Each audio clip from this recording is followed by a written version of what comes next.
चैत्र माह में भारतीय नववर्ष की शुरुआत होने वाली है। नववर्ष के साथ ही चैत्र माह में नवरात्रों का भी शुभारंभ होता है, जहां माता जी की पूजा की जाती है 9 दिनों तक। हमारे साथ में जुड़ चुके हैं अंतर्राष्ट्रीय भविष्यवक्ता पंडित रविंद्राचार्य जी, जो हमें बताएंगे कि किस प्रकार से नवरात्रा मनाए जाएं और कब उनका घट मुहूर्त है। महाराज बताएं। जय माता दी। ओम दुम दुर्गाय नमः। अब की बार नवरात्रा क्या है कि मंगलवार के दिन आ रहे हैं और ये बहुत ही अच्छा शुभ संकेत है। अब की बार सुबह 5:52 से 10:04 तक उत्तम समय है कलश स्थापना की। इसी दौरान क्या है कि जो अभिजीत मुहूर्त है वो 11:45 से 12:45 दोपहर तक मुहूर्त है, तो आप इसमें भी कलश की स्थापना कर सकते हैं। और अब की बार बहुत ही अच्छा इसलिए है क्योंकि माता घोड़े पे सवार होके आएगी, तो भारत में सुख शांति रहेगी, भारत देश आगे बढ़ेगा, कोई अप्रिय घटना नहीं होगी कि घोड़े पे सवार होके आएगी। इसलिए जी महाराज, जो घट स्थापना होती है, माता की पूजा होती है, वो किस प्रकार से करनी चाहिए? माता की पूजा क्या है कि आप पाटे पे लाल कपड़ा बिछा करके माता रानी पे गंगा जल से शुद्ध करो जी। रोली तिलक करके, चावल छोड़ करके, सुपारी वगैरह और कलश की स्थापना करो, नारियल रखो और जो ज्वार उगाते हैं वो करो और संकल्प करें कि हमारे घर में सुख शांति रहे, समृद्धि रहे, सभी सुखी रहे।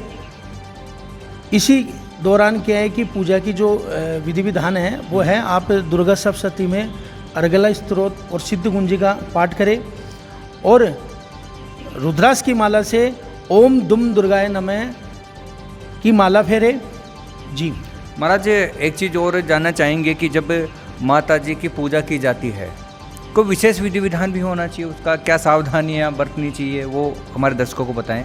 देखो, शक्ति स्वरूपा जगदम्बा, क्योंकि आप शिव लिखो उसमें मात्रा हटा दो तो शब हो जाएगा, तो शक्ति बड़ी है, जगत जननी है, माँ है, माँ दयालु होती है। लेकिन अपना फर्ज ये है कि उस दिन सात्विक रहे और पलंग पे नहीं सोए, जमीन पे सोए, व्रत भी कर सकते हैं।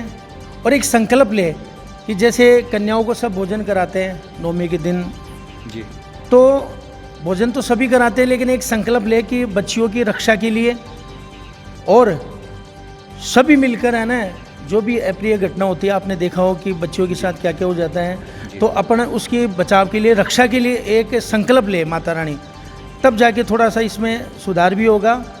और शास्त्र अनुसार माता ऐसी है, दयालु है, क्योंकि आपने भी देखा हो कि वैष्णो देवी जो भैरव है तो राक्षस था, फिर भी माता रानी ने उसको माफ़ करके वहाँ वरदान दिया। तो माता दयालु है, तो अपन श्रद्धा और विश्वास से पूजा करें। महाराज, अगर किसी को पूर्ण विधि विधान नहीं होती है, किसी से कोई गलती हो जाती है, तो उसका कोई समाधान? गलती तो वैसे सभी देवताओं में क्या है, माता रानी ऐसी है कि माफ़ कर देती है, लेकिन मन सच्चा होना चाहिए जी। मन सच्चा है तो कटौती के में गंगा, यानी कहने मतलब आप जैसे कोई त्रुटि भी हो गई तो अपन को सिंपल सरल भी है ना, माता रानी का स्मरण करना चाहिए 108 का, या मैंने अभी कहा कि दुर्गा सप्तशती का एक लघु मंत्र है ओम दुम दुर्गाय नमः, इसमें सब समावेश है, तो इसका जाप करें और मन 9 दिन माता रानी में लगाए, 100% मनोकामना होगी। और कोई शत्रु बाधा है, शत्रु परेशान कर रहा है, तो एक बंगलामुखी मंत्र का जाप करे, इससे शत्रु का अपनी तरफ वो भी नहीं रहेगा कि अपनी तरफ वो देखे कुछ करे जी। ये थे अंतर्राष्ट्रीय भविष्यवक्ता पंडित रविंद्राचार्य जी, जिन्होंने बताया कि नवरात्रों की घट स्थापना कब होगी और उसकी किस प्रकार से विधि विधान से पूजा अर्चना की जाएगी। 9 अप्रैल को नवरात्रों की स्थापना है, नवरात्र शुरू हो रहे हैं। माता की कृपा आप सभी पर बनी रहे, इसी मनोकामना के साथ। और खबरों के लिए बने रहिए हमारे चैनल के साथ।